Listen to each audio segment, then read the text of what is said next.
Welcome to all of you. स्वागत करते हैं आप सभी लोगों का डीबीएमएस की इस लेक्चर सीरीज में, जहां पर मैं आज बात करने वाला हूं। कल के ही लेक्चर को थोड़ा सा आगे एक्सटेंड करूंगा।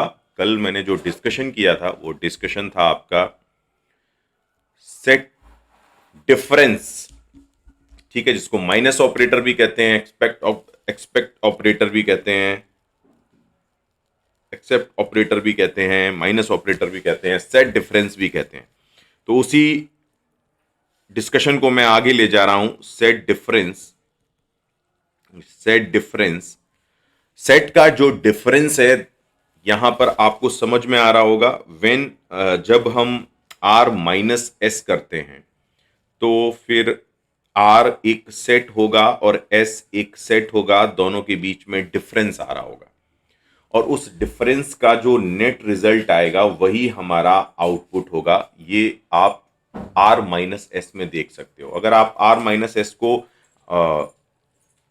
जस्ट लैंग्वेज में एलैबोरेट करने चाहोगे तो क्या होगा? Those tuples which are in R but not in S, जो R में तो होंगे बट S में नहीं होंगे, ये R माइनस एस का पहचान है। तो tuple belongs to R but tuple does not belongs to S। ये इसको मैथमेटिकली मैं लिख सकता हूं और इसको आप आसानी से समझ सकते हैं आर माइनस एस की। दूसरा कि आर माइनस एस एक सेट ऑपरेटर है, सेट पर काम करता है, सेट डिफरेंसेस की बात आ रही है। तो हमें यहां सबसे पहले सेट पर कुछ चीजों को समझना होगा कि यहां पर एक आर टेबल को यूज कर रहे हैं और एक एस टेबल को यूज कर रहे हैं। एक लेफ्ट में टेबल यूज हो रही है और एक राइट में टेबल यूज हो रही है। तो आपको सबसे पहले एक चीज समझनी होगी कि सेट कंपैटिबिलिटी क्या होती है। मतलब ये जो सेट डिफरेंस ऑपरेटर है, ये डिफरेंस कंपैटिबल होना चाहिए, सेट कंपैटिबल होना चाहिए। सेट कंपैटिबल या डिफरेंस कंपैटिबल, इनमें जो लेफ्ट टेबल और राइट टेबल में कंपैटिबिलिटी होनी चाहिए। तो जब मैं आर माइनस एस की बात करता हूं तो R and S both set compatible, set compatible, compatible, set compatible होने चाहिए। सेट कंपैटिबल का मतलब क्या होगा, इसको मैं थोड़ा सा इलेबोरेट करूंगा और जब मैं यूनियन और इंटरसेक्शन पर आऊंगा तब मैं इसमें बहुत सारी डिटेल में बात करूंगा। ये आर और एस में जो नंबर ऑफ कॉलम्स हैं वो सेम होने चाहिए। भाई अभी मैं सिंपल सी बात बताऊंगा कि ऐसा क्यों मैं कह रहा हूं। क्योंकि अगर आपने यहां पर एक कॉलम ले लिया स्टूडेंट आईडी और यहां पर आपने ले लिया स्टूडेंट नेम और यहाँ पर आप कुछ भी और ले लेते हैं, सपोज प्रोजेक्ट आईडी, और या इसको इस एग्जांपल से समझते हैं कि यहाँ पर आपने ए कॉलम बी कॉलम सी ले लिया, यहाँ पर आपने 3 कॉलम पी क्यू आर ले लिए। तो आप सीधा सीधा समझ सकते हैं कि यहाँ पर नंबर ऑफ कॉलम्स 3 हैं हमारे और यहाँ पर भी नंबर ऑफ कॉलम्स 3 हैं। तो फर्स्ट प्रॉपर्टी सेटिस्फाई हो गई कंपैटिबिलिटी की कि आर टेबल का जो नंबर ऑफ कॉलम है वो एस टेबल के नंबर ऑफ कॉलम के इक्वल होना चाहिए। पहली बात तो आपको ये समझ में आए। दूसरा पॉइंट ये है कि इनका डोमेन एक जैसा होना चाहिए, कि ए का डोमेन पी के डोमेन के जैसा हो, बी का डोमेन क्यू के डोमेन के जैसा हो, सी का डोमेन आर के डोमेन के जैसा हो। डोमेन अगर एक जैसे होंगे, डोमेन का मतलब उनका टाइप एक जैसा होना चाहिए। मतलब कॉलम का टाइप जो है, कॉलम टाइप शुड बी या must be same, must be same. इस चीज को अभी मैं बहुत डिटेल में आपको समझाऊंगा तो आपको क्लैरिटी आ जाएगी कि सेट कंपैटिबिलिटी का मतलब क्या है। आप सिंपल सा यार क्लास 10th का मैथमेटिक्स उठा के देखो। क्लास 10th का मैथमेटिक्स क्या कहता है कि दो सेट को आप तभी सब्ट्रैक्ट कर सकते हो जब वो कंपैटिबल होंगे, नहीं तो नहीं। जैसे फॉर एग्जांपल मैं नंबर ऑफ मैंगोज को एप्पल में से सब्ट्रैक्ट करूं तो आप कहेंगे बिल्कुल नहीं सर, ये एकदम गलत बात, आप क्या बोल दे रहे हैं, आप मैंगोज को एप्पल में से सब्ट्रैक्ट कर रहे हैं। तो दोनों सेट में कंपैटिबिलिटी होनी चाहिए। तो अगर मैं यहां वर्ड्स का सेट लेता हूं तो डेफिनेटली यहां पर भी कोई एक ऐसा सेट होगा जो वर्ड से रिलेटेड ही होना चाहिए, तभी दोनों में आप डिफरेंस कर सकते हो, दोनों को घटा सकते हो। अदरवाइज कैसे घटेगा जब दोनों चीजें अलग अलग होंगी। तो जो आपका राइट लेफ्ट टेबल है और जो राइट टेबल है वो अगर एक जैसा नहीं होगा, उसमें जो कॉलम्स हैं, नंबर ऑफ कॉलम्स कम ज्यादा होंगे, तो कैसे घटाए जाएंगे। जैसे मैं सिंपल बात करूं कि आर टेबल में अगर मेरा ए बी सी 3 कॉलम है और एस टेबल में मेरा पी क्यू आर ये 3 कॉलम है। अगर मैं इन 3 कॉलम की जगह यहां पर 2 कॉलम कर दूंगा तो कोई भी लॉजिक जिसका एप्टीट्यूड बच्चे का काम करता होगा वो ये कहेगा कि सर ये 3 कॉलम है, यहां पर ये 3 कॉलम, इस 2 कॉलम से आप कैसे सब्ट्रैक्ट करोगे। मान लो यहां पर एक वैल्यू ले लेता हूं मैं A1 B1 C1 और यहां पर भी मैंने वैल्यू ले ली A1 B1, but how can you subtract A1 B1 C1 and then again A1 B1। That ये एकदम अपने आप में गलत है, इनकम्पेटेबल है, इनकम्प्लीट है, बिकॉज यहां पर 3 वैल्यूज हैं, यहां पर 2 वैल्यूज हैं, कोई मतलब नहीं बनता है। तो एक तो आपको ये बात समझ में आनी चाहिए कि कॉलम्स का जो नंबर है वो सेम होना चाहिए, जिसको एरिटी भी कहते हैं, ARIT बाई। ठीक है। दूसरा, कॉलम का टाइप भी सेम होना चाहिए। फॉर एग्जाम्पल ए का टाइप स्ट्रिंग है, मान लो मैंने यहां पर 10 रख दिया, ए का टाइप मान लो इंटीजर ले लिया और पी में मैंने स्ट्रिंग ले लिया, पी में मैंने कैरेक्टर्स डाल दिए, तो बिल्कुल काम नहीं चलेगा, बिल्कुल काम नहीं चलेगा। मान लो मैंने यहां पे विक्रम डाल दिया, तो 10 माइनस विक्रम आप नहीं कर सकते, बिकॉज एक जगह इंटीजर है और एक जगह कैरेक्टर है, तो इंटीजर को कैरेक्टर से कैसे सब्ट्रैक्ट किया जा सकता है। तो आप आसानी से समझ सकते हो कि इनके टाइप भी सेम होने चाहिए। मतलब टाइप ऑफ ए जो है, टाइप ऑफ ए जो है वो माइनस टाइप ऑफ बी होना चाहिए। ठीक है। ऐसे ही टाइप ऑफ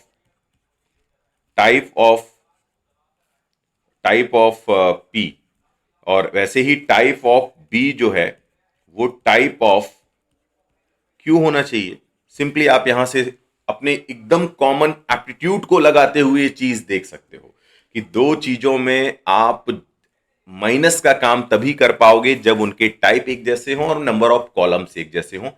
उनके नाम भले ही अलग अलग हो सकते हैं, कोई फर्क नहीं पड़ता। इस कॉलम का नाम ए हो, इस कॉलम का नाम पी हो, चलेगा, उनके टाइप सेम जैसे होने चाहिए।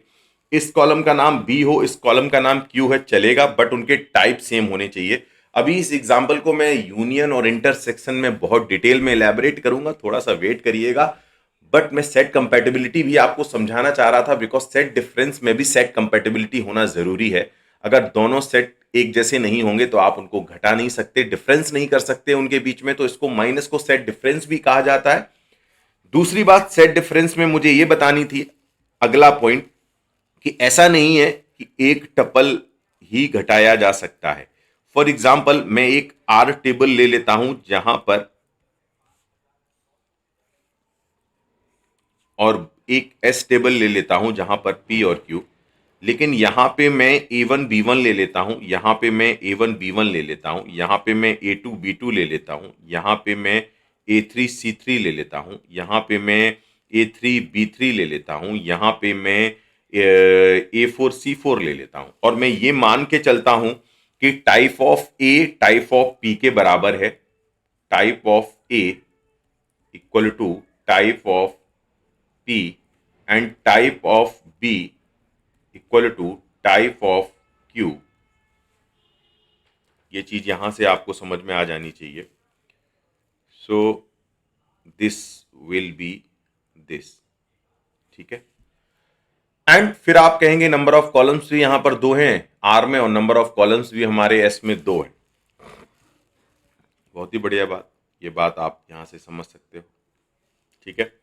अब एक पॉइंट आपको यहां पे ये ध्यान रखना है कि अब आप दोनों में सेट डिफरेंस करोगे, जो आर माइनस एस होगा, तो यहां पर अब पूरा ये कॉलम हटे, पूरी रो जाएगी। तो ऐसा नहीं है कि आप केवल एक कॉलम को ही सब्ट्रैक्ट कर सकते थे। जैसे प्रीवियस एग्जांपल में अगर आप पीछे का लेक्चर उठाओगे तो मैंने एक कॉलम ए उठाया था और फिर एक कॉलम यहां से कुछ और, यहां से भी एसआईडी उठा लिया था, यहां से भी एसआईडी उठा लिया था, तो आप कहोगे सर ये एक ही एक कॉलम थे। लेकिन यहां पर देखोगे तो 2 कॉलम इन्वॉल्व हैं और यहां पे भी 2 कॉलम इन्वॉल्व हैं। तो आर माइनस एस करोगे तो आर माइनस एस करते समय आप देखोगे कि यहां ए वन वी वन को पूरा हटा देगा, बट यहां पर AC3C3 है, बट यहां पर A3C3 नहीं है, तो इसका कोई पर्पज नहीं रह जाएगा। और ऐसे ही A4C4 भी यहां नहीं है, कोई पर्पज नहीं रह जाएगा। तो ये एंट्री पूरी प्रिजर्व रहेगी और ये रो पूरी प्रिजर्व रहेगी। तो आर माइनस एस टेबल का जो आउटपुट निकलेगा वो 2 कॉलम के फॉर्म में निकलेगा, A2B2 और A3B3। ठीक है, तो आउटपुट आपका आर माइनस एस में नंबर ऑफ कॉलम्स कितने भी हो सकते हैं, डिपेंड करता है कि आर में कितने कॉलम हैं या एस में कितने कॉलम हैं। तो मैंने कल टपल्स की बात तो कर ली थी, लेकिन अगर आर माइनस एस में नंबर ऑफ कॉलम्स की बात करी जाए तो डेफिनेटली नंबर ऑफ कॉलम्स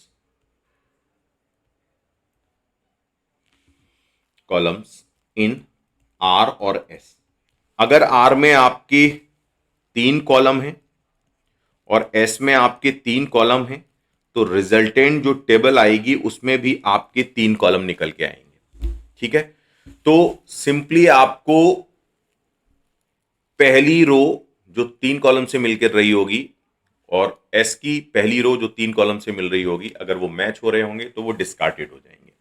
तो अगर मैं इसको थोड़ा सा और इलेबोरेट करूं तो मैं यहां 3 कॉलम लेके भी आपको दिखा सकता हूं, उससे आपको आइडिया लग जाएगा कि जनरलाइज करके उसमें कितने भी कॉलम हो सकते हैं। फॉर एग्जाम्पल मैं यहां से पिक करता हूं ABC और PQR, मैं यहां पर PQR तो मैंने ले लिया है, PQX ले लेते हैं।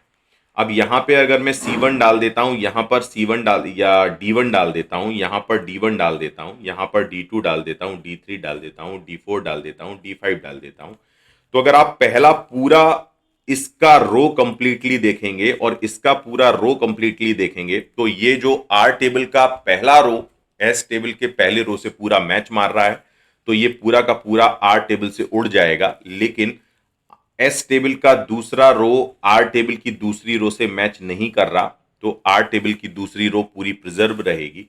ऐसे ही एस टेबल की तीसरी रो और आर टेबल की तीसरी रो मैच नहीं कर रही, ये बिल्कुल इंडिविजुअली डेटा की तरह ट्रीट होंगे। तो आपको क्या करना है कि आर टेबल की पहली रो पहले डेटा की तरीके से बिहेव करेगी। तो मैं ऐसा कह सकता हूं कि आर टेबल में रो 1, रो 2, रो 3 माइनस होंगे एस टेबल के रो 1, रो 2, रो 3, इस तरीके से। मजे की बात यह है कि एस में एंट्रीज कुछ भी हो सकती हैं, जरूरी नहीं एस में 3 एंट्रीज हो, एस में 2 एंट्रीज भी हो सकती हैं। ठीक है, एस में 1 एंट्रीज भी हो सकती है, एस में और आर से ज्यादा एंट्रीज हो सकती हैं, कोई फर्क नहीं पड़ेगा। लेकिन आपको ये जो रोज हैं वो डेटा की तरीके से ट्रीट करनी पड़ेंगी कि यहां पर 3 है, मान लेते हैं यहां पे 3 है।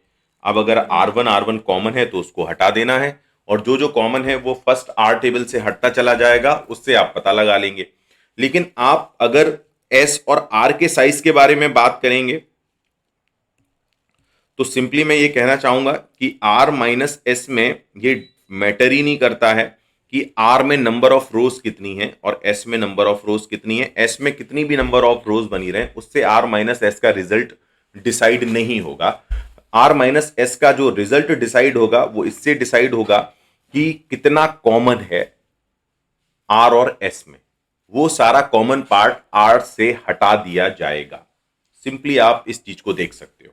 तो मैं इस एग्जाम्पल को ऐसे प्रूफ कर सकता हूं, फॉर एग्जाम्पल मैं आर टेबल में केवल 3 एंट्री लूंगा या 3 रोज लूंगा मैं, ठीक है, और मैं इवन 4 कॉलम कर दे रहा हूं A B C D और एस में मुझे 4 कॉलम ही लेने पड़ेंगे सेट कंपैटिबिलिटी की वजह से। तो 1 2 3 और मैं यहाँ पे लेता हूँ XYZ W, ठीक है, कुछ भी ले लिया मैंने।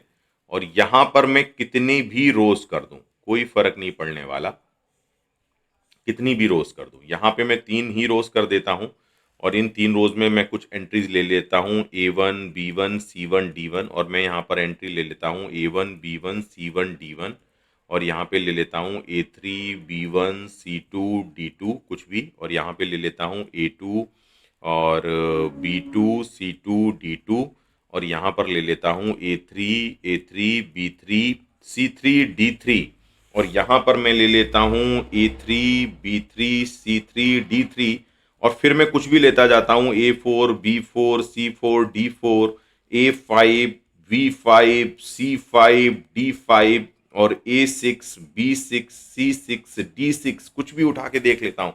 अगर मैं इन दोनों में माइनस करने जाऊंगा तो ये फर्क ही नहीं पड़ रहा है कि एस टेबल का साइज क्या है, बस ये देखा जाएगा आर और एस में कॉमन क्या है। तो आर और एस में अगर आप कॉमन देखने जाओगे तो एक एंट्री एस की ये वाली कॉमन दिख रही है और एक एस की तीसरी रो कॉमन दिख रही है, जो यहां पे इसको उड़ा देगी और जो यहां पे इसको उड़ा देगी। तो नेट रिजल्ट में आपको केवल A2 B2 C2 और D3 दिखाई पड़ेगा, तो जो कि आप ABCD भी लिख सकते हैं। और चूंकि जो कॉलम है वो R से ही निकल के आएंगे, because R is the main table. R minus S का जो रिजल्ट होगा वो R से डिसाइड होगा, ठीक है। तो कॉलम यहां पर R के निकल के आएंगे, लेकिन कॉलम से कोई फर्क नहीं पड़ता है बिकॉज सारे कंपैटिबल ही हैं, ठीक है। तो लेकिन जो ये कॉलम नेम ABCD दिया जाएगा वो R से दिया जाएगा। एक्स एस से केवल कॉमन एंट्रीज जो R में कॉमन है वो हटा दी गई, बस इतना काम किया जा रहा है।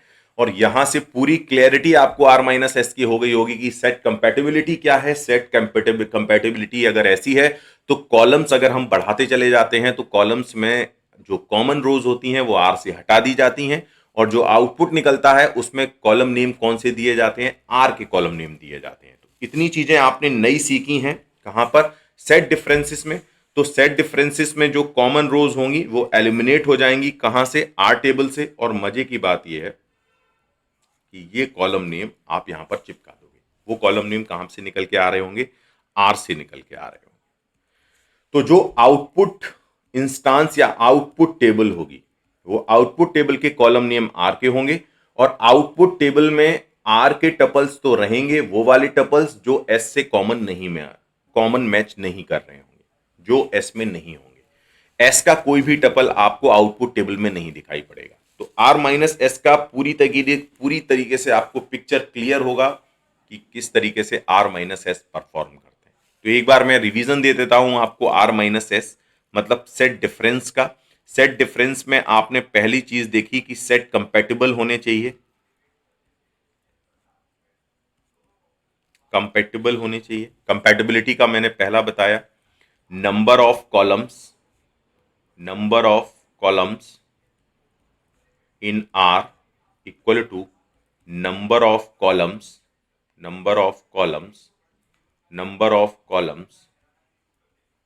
in S। पहली बात ये होनी चाहिए।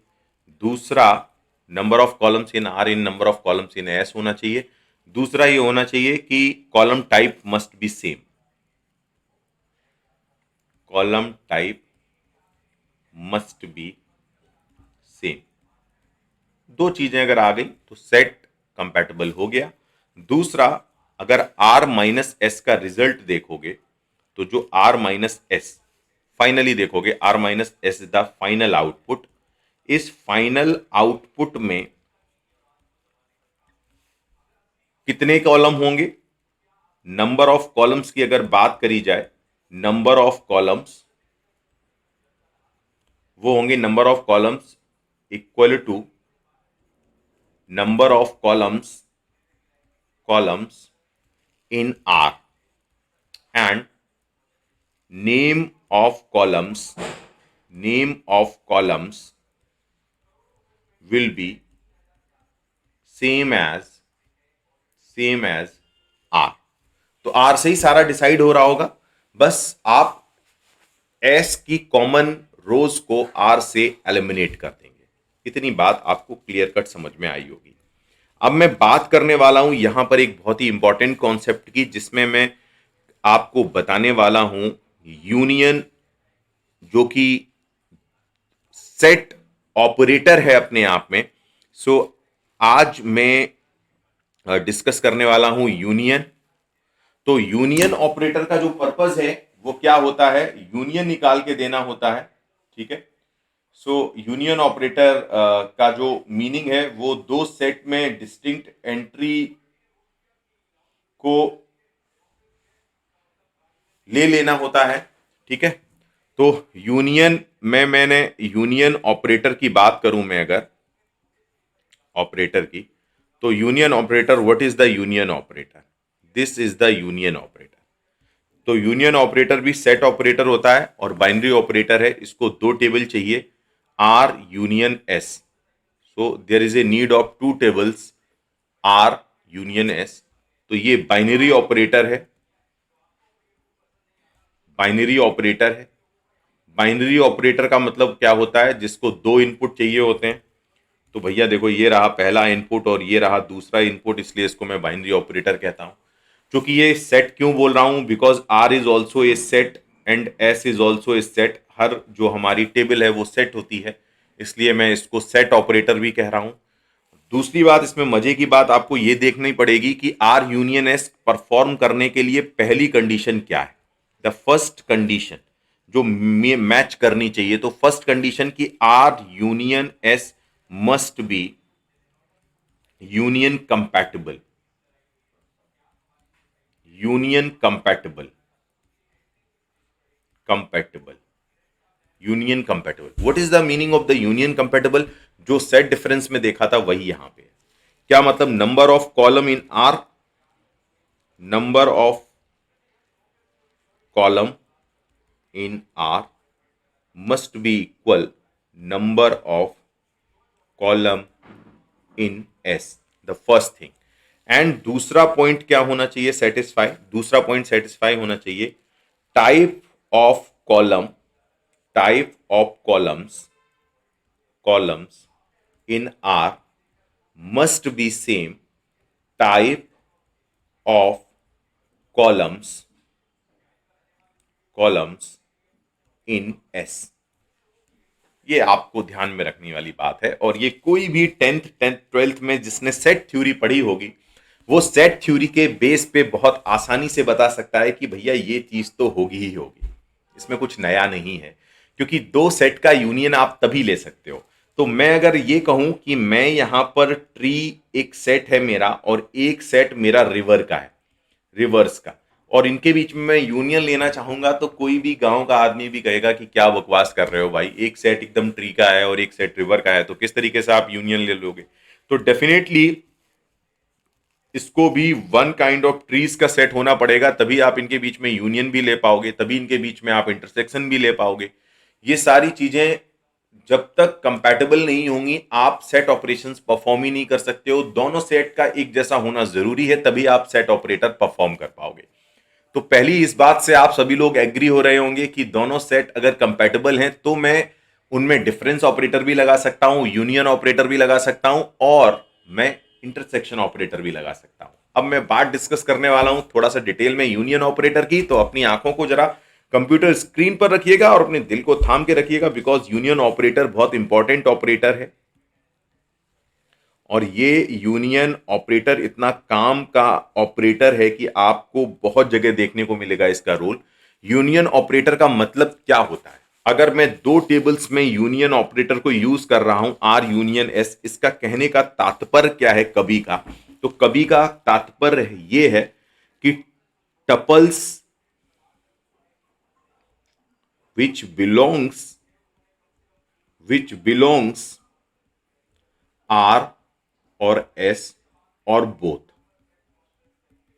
अगर थोड़ा और डिटेल में एलैबोरेट करें तो बिल्कुल वही डेफिनेशन है जो सेट थ्योरी में डेफिनेशन हुआ करती थी। सेट थ्योरी में हमारी क्या डेफिनेशन होती थी, सेट थ्योरी में हमारी डेफिनेशन ये होती थी कि या तो आर में हो या एस में हो या दोनों में हो। वही सेम डेफिनेशन हमारी यहां पर रिलेशनल एल्जेब्रा में भी होती है। ऐसे रोज, टपल का मतलब ऐसे रोज जो या तो आर में है या एस में है या दोनों में हो, तो वो आर यूनियन एस में आ जाएंगे। इसको मैं आपको लाइव एग्जांपल से समझाना चाहूंगा। फॉर एग्जांपल, मेरा एक बहुत बड़ा ब्रांड है कानपुर के अंदर और हम कंप्यूटर्स के प्रोडक्ट को सेल करते हैं फॉर एग्जांपल, और उस ब्रांड की कई सारी फ्रेंचाइजीज हैं।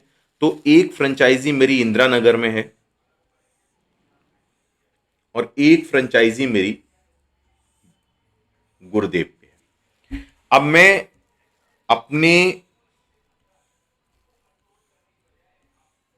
फ्रेंचाइजीज में जो जो कस्टमर हमारा प्रोडक्ट लेके गए हैं, और मैं कंप्यूटर्स के पार्ट्स को सेल करता हूं सपोज, तो मैंने यहां पर एक table supplier table Indira Nagar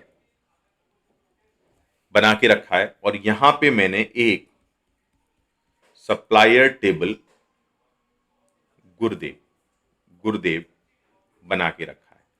यहां पर मैंने कस्टमर आईडी से मेंशन किया पहले कॉलम को, यहां मैंने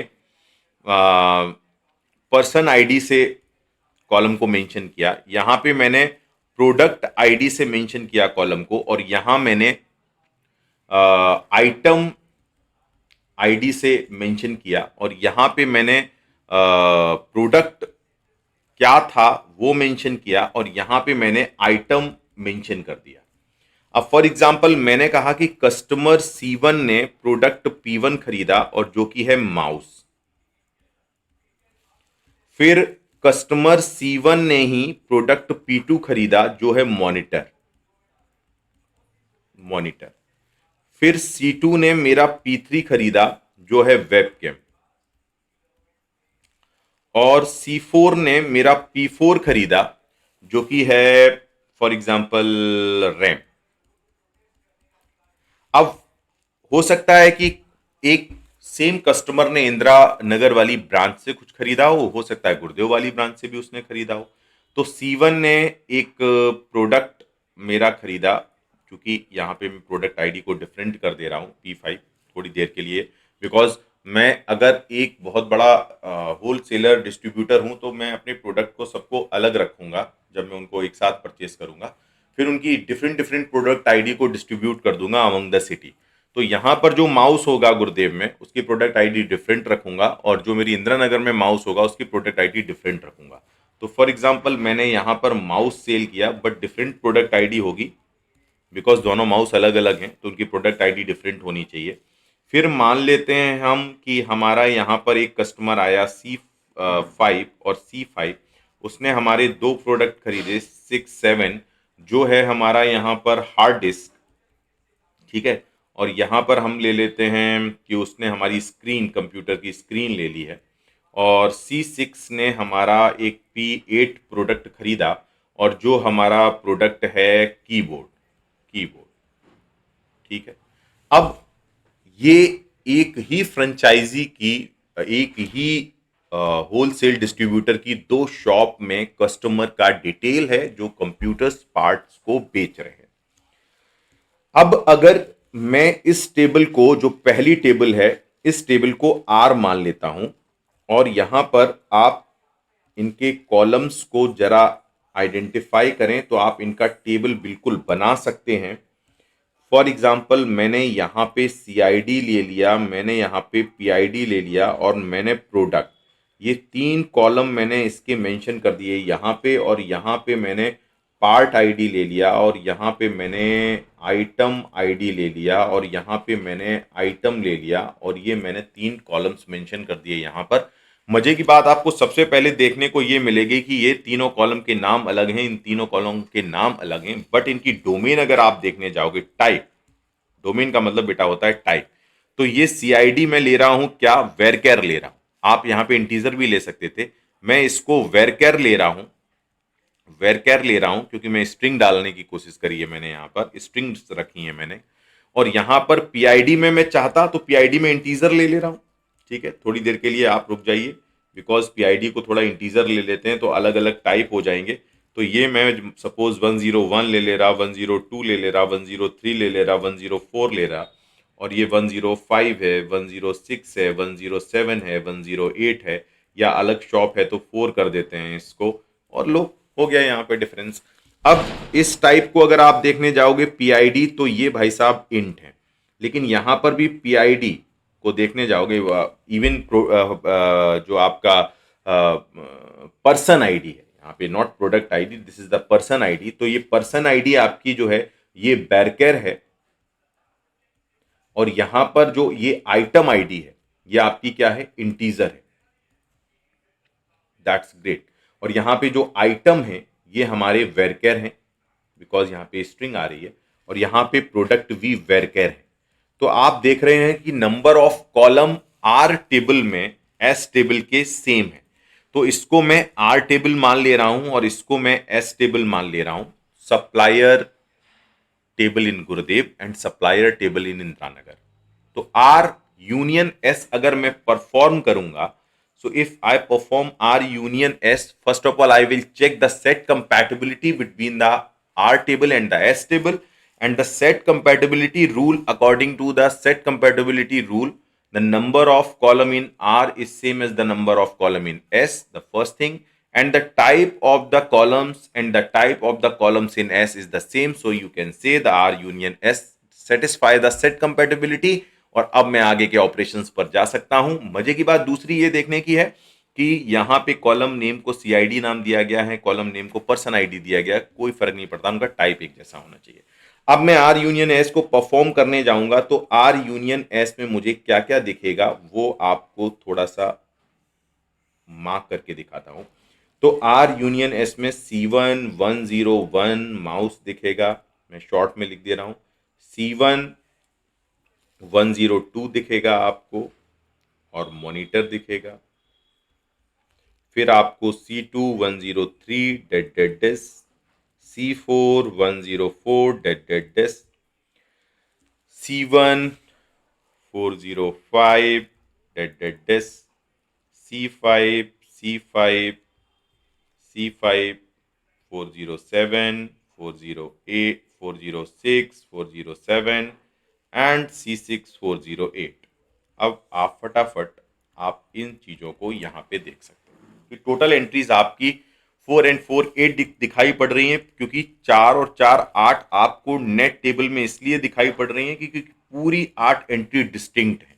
यानी ये रो 4 हैं, 4 रो फर्स्ट टेबल आर में दिखाई पड़ रही हैं, ये चारों रो एस टेबल की चारों रो से कंप्लीटली डिफरेंट हैं। दैट्स वाई आपको 8 एंट्रीज दिखाई पड़ रही हैं आर यूनियन एस में।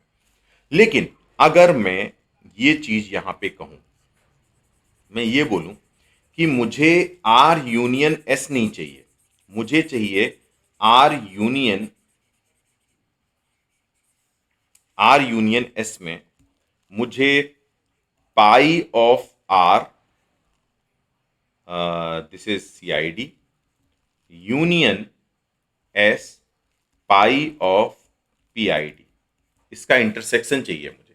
तो क्या होगा, then the output here is C1 C2 and C4, and here the output is C1 C5 C6, and if you take the union, definitely the this is, you can CID also here, CID or person ID, whatever जो भी आप नाम दे सकते हो, but the entry is C1 C2 C4 C5 C6, 3 मैंने missing कर दी है, so don't worry 3 कहाँ गायब हो गया है, डरने की जरूरत नहीं है। तो अब यहां पर अगर आप एंट्रीज देखोगे तो आपको 5 एंट्रीज दिखेंगी, लेकिन यहां पे 3 एंट्रीज और 3 एंट्रीज 6 थी, बट आपको नेट रिजल्ट टेबल में 6 क्यों दिखाई पड़ा, इसको मैं कंसीडर करता हूं, जरा ध्यान से देखिएगा। यहां पर मैंने आर टेबल से सीआईडी को कॉमन सीआईडी को सेलेक्ट कर लिया, इस कॉलम को सेलेक्ट कर लिया, तो इसमें डिस्टिंक्ट एंट्री सेलेक्ट हो गई हमारी C1 C2 C4। फिर मैंने सप्लायर एस टेबल से मैंने पार्ट आईडी डिस्टिंक्ट निकालनी, तो वो निकल के आ गई C1 C5 C6।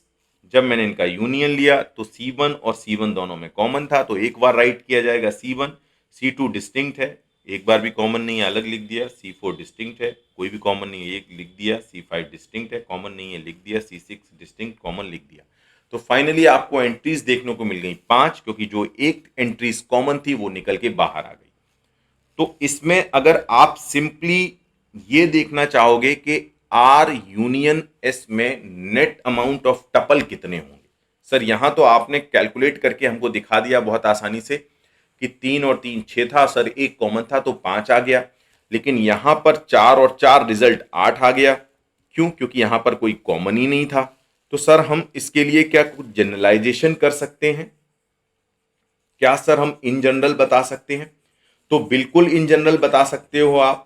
कैसे इन जनरल बता सकते हो, अभी मैं आपको समझाता हूं। इन जनरल बताने के लिए फॉर एग्जांपल मैं एक आर टेबल लेता हूं और ये मान लेता हूं कि आर टेबल में आपकी 100 रोज हैं, 100 रोज है, ठीक है, जो है आपकी R1 से लेके R100 तक। और फिर आपने एक एस टेबल बनाई और एस टेबल में आपकी जो रोज हैं वो भी आपकी 50 रोज हैं, सपोज R1 से R50, ठीक है। और नंबर ऑफ कॉलम्स मान लेते हैं 4 यहां पे हैं, तो 4 यहां पर होने ही पड़ेंगे। अब आपने इनके बीच में आर यूनियन एस परफॉर्म किया। आर यूनियन एस परफॉर्म करने के लिए जो नेट आउटपुट आएगा आर यूनियन एस में, उसमें नंबर ऑफ रोज कितनी होंगी, वो कैसे डिसाइड होंगी? मैं ऐसा मान लेता हूं कि जो हमारा कॉमन है वो 20 रोज कॉमन है। देन हमारी एंट्रीज कितनी होनी चाहिए, लेट्स फिगर आउट। तो मैंने यहां पर simple n of R union S का फॉर्मूला लगाया। ये होता है n number of rows in R plus number of rows in S minus number of rows in R intersection S. अब सिंपली अगर आप इसको फिक्स करोगे, number of rows in R 100, number of rows in S 50, and what is the common, so total 130 rows will be here, because 20 common आपकी हटा दी जाएंगी। तो ये एक इन जनरल फॉर्मूला आपने सेट थ्योरी में भी देखा होगा, मैं कुछ नया नहीं बता रहा हूं आपको, ये सेट थ्योरी का ही फॉर्मूला है। क्योंकि अगर कॉमन नहीं दिखेगा, फॉर एग्जाम्पल इसका एक केस ऐसा ले लेते हैं, if there is no common means common equal to 0, then definitely R intersection is 0 and this part will be 0 and total entry will be 150। तो सिंपली आप इसको बहुत ही आसानी से दे सकते हो, फाइंड आउट कर सकते हो। आर यूनियन एस जो टेबल प्रोड्यूस होगी इन दोनों के इंटरसेक्शन के बाद, उसमें नंबर ऑफ टपल्स मैक्सिमम और मिनिमम कितने होंगे, ठीक। तो अब मैं बात करने वाला हूं कि आर यूनियन एस में मैक्सिमम कितना टपल आएगा और मिनिमम कितना टपल आएगा। मैक्सिमम निकालने के लिए आप जरा फॉर्मूले पे जाइए, n of R plus n of S n of R intersection S, ठीक है।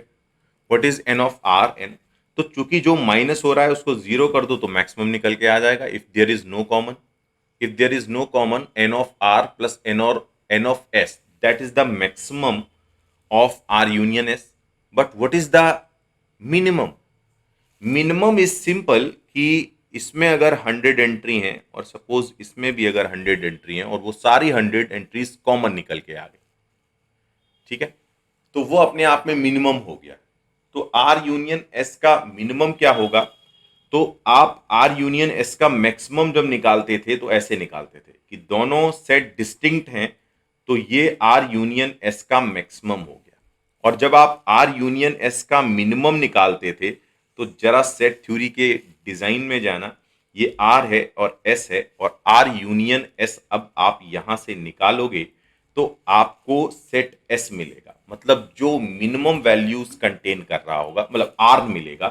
तो जो maximum number of tuples maintain कर रहा होगा, और उस केस में एस जो होगा वो पूरा का पूरा कॉमन होगा आर से, और हो सकता है आर के बराबर भी हो या एस आर से छोटा भी हो। तो जो सेट बड़ा होगा, ध्यान रहे मिनिमम के केस में आप लगाएंगे मैक्स एक फंक्शन और उसमें आर कॉमा एस डाल देंगे, जिसमें कंस्ट्रेंट ये रहेगा कि या तो एस आर के अंदर है या आर एस के अंदर है। सिंपल ये कंस्ट्रेंट रहेगा, ठीक है। तो जैसे यहां 100 एंट्रीज हैं और यहां 50 एंट्रीज हैं, तो आप कह सकते हो कि ये पूरी 50 एंट्रीज यहां पे कॉमन है। देन आप क्या करोगे, तब आप आर यूनियन एस निकालोगे तो आपको 100 plus 50 minus 50 and the result is only 100। Means if you take max operation and write down the number of tuples, R में 100 थे और इसमें 50 थे, तो मैक्स आपका 100 निकल के आ गया, यही आउटपुट निकल के आ गया। या ऐसा हो सकता था कि एस टेबल में 100 टपल होते, इसमें 50 टपल होते, और आर के 50 टपल पूरे एस में कॉमन होते, तो भी आपका रिजल्ट 100 ही निकल के आता। बस वो डिसाइड एस से हो रहा होता है कि अब वो एस के 100 टपल आ जाएंगे। तो मिनिमम लेते समय आपको ये ध्यान रखना है कि ये मिनिमम का डायग्राम है, और जिन बच्चों को कंफ्यूजन हो रहा हो मिनिमम में, वो 12th का मैथमेटिक्स एक बार उठा के देख लें। 12th के मैथमेटिक्स में आपको क्लियर कट समझ में आ जाएगा कि सेट का मिनिमम मैक्सिमम कैसे निकालते हैं जब हम उनका यूनियन परफॉर्म करते हैं। तो मैं इस चीज को फिर से एक बार इलेबरेट करूंगा, बिकॉज कुछ बच्चों को थोड़ा डिफिकल्ट लग सकती है। तो आर यूनियन एस का जब आप मैक्सिमम डिफाइन करते हो तब आपको कोई कंफ्यूजन ही नहीं है। आप कहोगे कि भैया n of R plus n of S को हम जोड़ दें, ये हमारा मैक्सिमम है। लेकिन जब आप मिनिमम परफॉर्म करोगे तो आपको ये कहना पड़ेगा कि कोई एक सेट किसी के अंदर होना चाहिए, या तो आर के अंदर एस होना चाहिए या एस के अंदर आर होना चाहिए। इस केस में आपको मिनिमम क्या मिलेगा, max of R comma S मिलेगा। ठीक है, क्योंकि आर यूनियन एस यहां पर जो रिजल्ट आएगा आर यूनियन एस का, वो आएगा आर, और यहां पर आर यूनियन एस का जो रिजल्ट आएगा वो आएगा S. So that's you can easily write down this. ठीक है, तो ये आई होप क्लियर हुआ होगा आपको कि कैसे हम मैक्सिमम निकालेंगे और कैसे मिनिमम निकालेंगे, और यहां पर यूनियन का पर्पस क्या है। यूनियन का पर्पस है कि जो या तो आर में है या एस में है या दोनों में कॉमन है। ठीक है, तो सिंपली अगर आप इस वाली टेबल को देखते हो तो इस वाली टेबल में मैं कुछ कॉमन एंट्री भी डाल सकता था, बट मैंने अभी कॉमन एंट्री नहीं डाली यहाँ पे। फॉर एग्जांपल, चूंकि सारे प्रोडक्ट आइटम अलग अलग हैं, लेकिन अगर आप सीआईडी की बात करोगे केवल, तो सीआईडी हमारा आर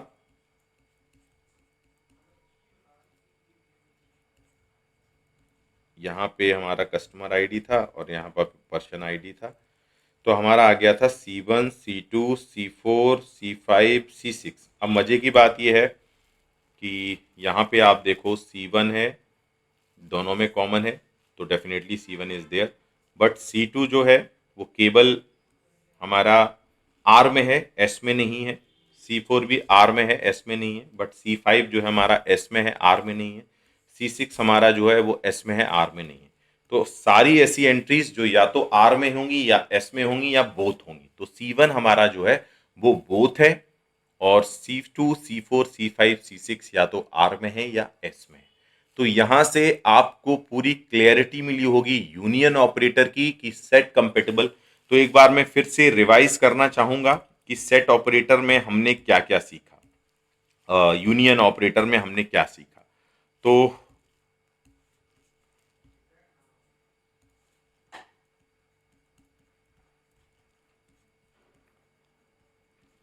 यूनियन ऑपरेटर में हमने क्या क्या सीखा, यूनियन ऑपरेटर में हमने आर यूनियन एस में पहली बात सीखी कि सेट कंपैटिबिलिटी क्या होती है, यूनियन कंपैटिबिलिटी क्या होती है, यूनियन कॉम्पैटिबिलिटी क्या होती है, कॉम्पैटिबिलिटी क्या होती है, पहली बात। दूसरी बात हमने सीखा कि मैक्स नंबर ऑफ टपल्स क्या होते हैं, टपल्स क्या होते हैं, और तीसरा मिन नंबर ऑफ टपल्स क्या होते हैं, मिन नंबर ऑफ टपल्स क्या होते हैं। तो ये सारे डिस्कशंस यहाँ पर पूरी तरीके से क्लियर हुए होंगे आपको यूनियन ऑपरेटर में। यूनियन ऑपरेटर एक इंपॉर्टेंट ऑपरेटर है। तो मैं इस यूनियन ऑपरेटर को क्वेरी के फॉर्म में कैसे अरेंज कर सकता हूं उसको मैं आपको बताऊंगा। तो मैं एक क्वेरी यहां पर आपके लिए लिख रहा हूं। क्वेरी ये है, write down, right A query, right A query, query where find out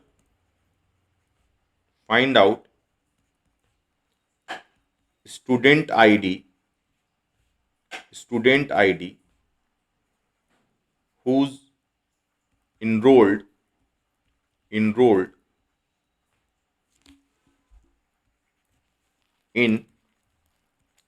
DSA or DBMS.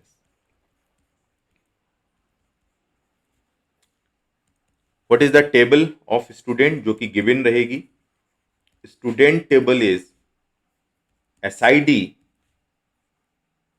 S name,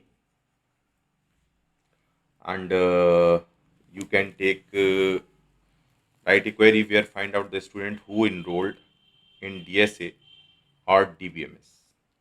ठीक है. So that is not the perfect query. Okay.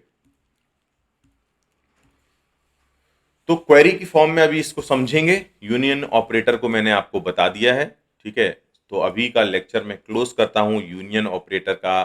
फिर आगे डिस्कशन करेंगे हम नेक्स्ट और ऑपरेटर पर, और आपको बहुत डिटेल में ऑपरेटर्स का डिस्क्रिप्शंस मिलने वाला है. तब जाके हम रिलेशनल अलजेब्रा के क्वेरी पार्ट पर आएंगे और क्वेरीज को पूरी तरीके से सॉल्व करेंगे गेट की. ठीक है. तो नेक्स्ट एपिसोड में वेट करिएगा मेरा नेक्स्ट ऑपरेटर्स के बारे में. अभी मैं बात कर रहा हूं कि हम लोग अपने कोर्स में क्या प्रोवाइड करने वाले हैं. 1-to-1 mentoring, WhatsApp doubt solving support आप डालते हो, आपको तुरंत आउटपुट दिखता है कि आपको आंसर किया जाता है.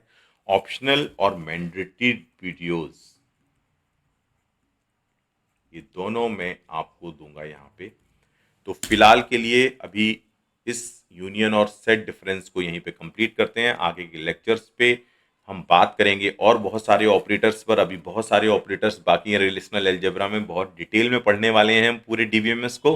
तो आप अपना पूरा एंथुजियाज्म और एनर्जी बनाए रखिएगा. जहां पर भी आपको डीबीएमएस में कोई डाउट आता है, फटाफट आप मेरे को डाउट डालिएगा, पोस्ट करिएगा, मैं आपको उसको आंसर करूंगा. डीबीएमएस में पूरी की पूरी रिदम बना के रखिएगा. Thank you so much.